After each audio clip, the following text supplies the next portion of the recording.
Hi there. It's been a while. It's my birthday month, and I wanted to do something special on my birthday month.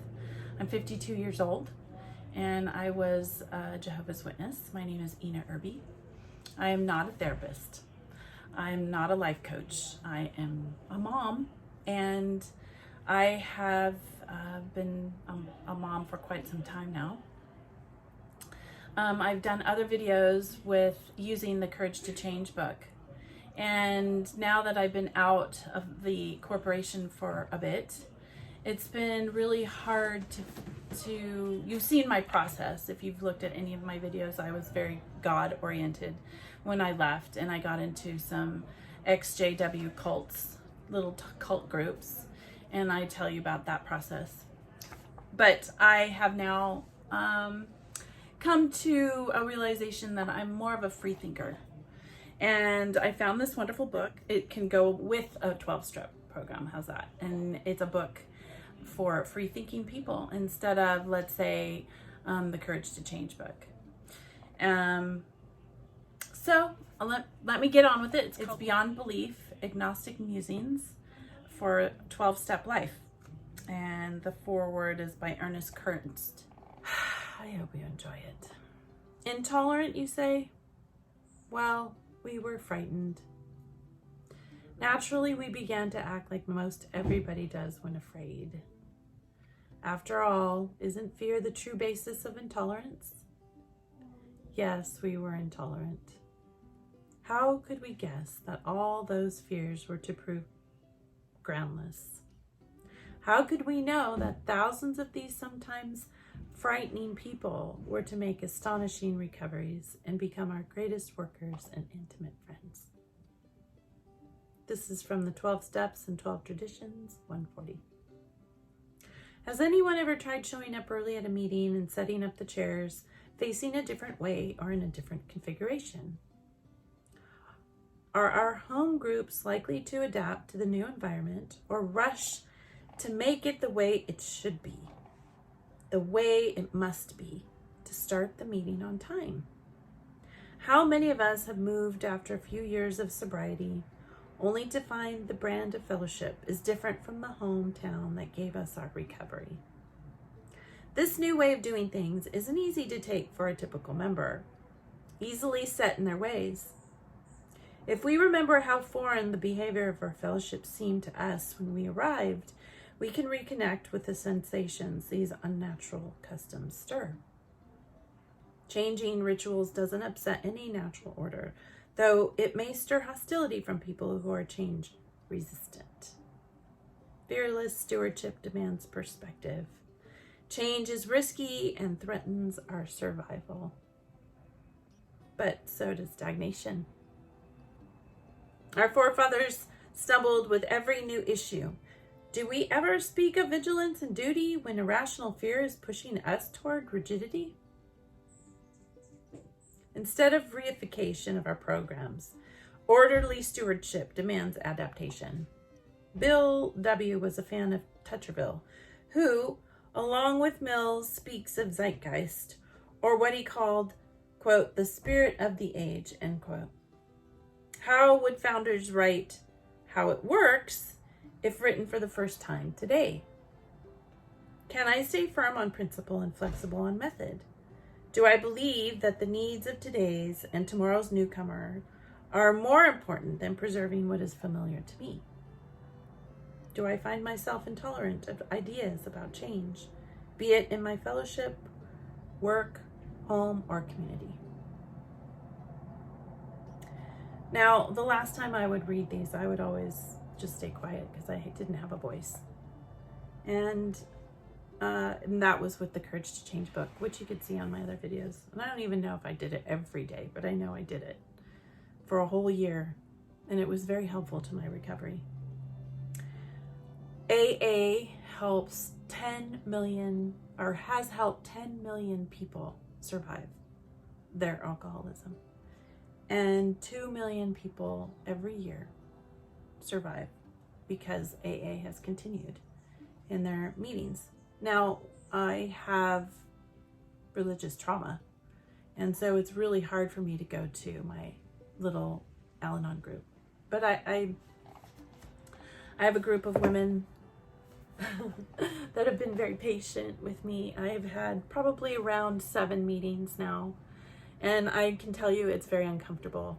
It feels like after I share or do a sharing that my chonies are in a wad and I'm running out with my nalgas showing out. And if you don't know what that means in Spanish, nalgas are your buns, your bum. And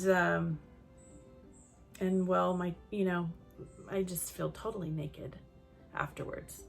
It doesn't feel good. So, and you get 3 minutes to talk, tell them what you're feeling, what you're working on. You have certain steps, which I'm telling you, I really don't know right now. And it really bothered me that it went into the God thing, because I can't do that anymore to my brain. It just doesn't want to go there. So I kind of started doing YouTube research on what book I could get so that I could be able to do something. And this is what I found. And I hope that for someone who is dealing with alcoholism, that you can find something, let's say alcoholism and religious trauma, that you could still find something you can connect with. And that's what I'm trying to do. And to be honest, I think this came like 4 days ago, and I didn't even know this existed. Had I known, I probably would have gotten it a lot earlier in my recovery process. I think it would have helped a lot. Although I found courage to change, I thought it was good. At the time, like I said, I still believed in God. And now I'm more of a freethinker, and dealing with a lot of the pain that comes from living in an alcoholic family, and also a religiously repressed, totalitarian viewpoint of life. It's very difficult to come out of. It's hard.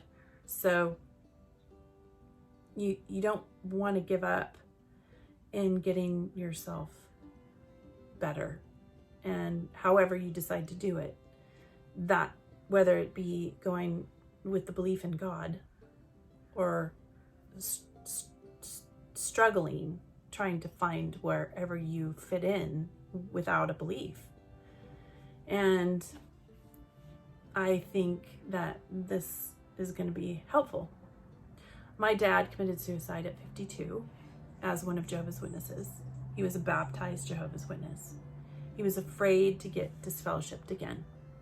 And that plummeted into a deep depression. He had started smoking, he was drinking again, and it was a really difficult time. 52 years old for me means that I passed that. I didn't commit suicide, and I have had difficulties as well physically. I have seizures. There was a lot of pain involved. I had been on multiple drugs to find out what balance I could, what was the drug that would give me the balance that was necessary to continue to live. And I know that suicide is a choice, and I don't find it repulsive if somebody were to have that choice. With my father, and when he committed suicide, being one of Jehovah's Witnesses, you don't always have the opportunity of being able to have your funeral at a Kingdom Hall, and my father did not. And it was pretty painful for our family, but I did find my way out of that pain quite quickly, because I wanted to be able to put this all at rest, lay him, keep him, get the body, take care of the body, and see how that was going to work out. And if it meant being in the Kingdom Hall or at a mortuary in their generic church, whatever that was, fine. That's what I wanted. We just wanted to expedite, you know, make it peaceful for my mom and for our family. So yeah, it was a difficult period of time, and there's a lot of stigma that comes with committing suicide in general, but when you're in a cult, it's even harder. So there was a lot of pain involved when it came to God. And now I don't feel pain. I never really felt it when my father had committed suicide and the elders wouldn't allow him to have a Kingdom Hall funeral. But I can see how there are people in the corporation that would want their families or their family members to be, or to have a funeral inside the Kingdom Hall. And I don't feel like it shouldn't matter. If you're a baptized Jehovah's Witness and you want a funeral in the Kingdom Hall, it shouldn't matter whether you commit suicide or not, or how the elders should view your suicide. And then you review it and see if anybody wants to actually take part in it. This is trauma. Trauma is trauma, and that's how it works. And if you know anything about addiction and trauma, then yeah, people do things because they're in pain. So I recognize that. And I also recognize that people would want their families inside the Kingdom Hall. I am doing this because this month is my birthday, and because it's my birthday month, and I'm grateful that I made it to 52, and that I didn't commit suicide, and that I'm still here, and that I could help someone else. My goal as a Jehovah's Witness was to help people, and to help them. Well, for us, it was to have everlasting life. And now it's just life. It's life. And that's what I want to be able to embrace, is that for every day that we have a bad day, there are many, many good days to be had, even if we can't see it at the time. I mean, in the moment, to let that moment pass, and things change if you just give yourself some time. And hold out, just look past the moment. And that's basically, I'm grateful. I'm grateful that I have this opportunity. And I hope that this helps someone else that is struggling just every second to survive. It is not easy when you have so many things against you. So I'm sorry it was loud. My kids were around with their friends, and then I didn't get up early enough, and my lighting is a little off. Yeah, so, you know, I don't have it perfect right now, and that's okay. I really wanted to be able to do it a different way, but that's life, right? It doesn't always work out. And I don't want my family to feel uncomfortable. You know, the mom that goes, ah, shut up, everybody be quiet. I've been that mom too. So, yeah, you know, it's part of it. I hope you enjoyed this, and I hope that you'll enjoy it for the month, and that's the plan. Things often go kind of awry, and they have their own, you know, life has its own little, it throws up on you, and you're just trying to figure it out. So I hope you enjoy this, and thank you for sharing your time with us.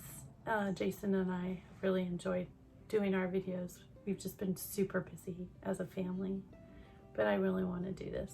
So I hope this helps you on your healing journey. Follow your bliss and be good humans.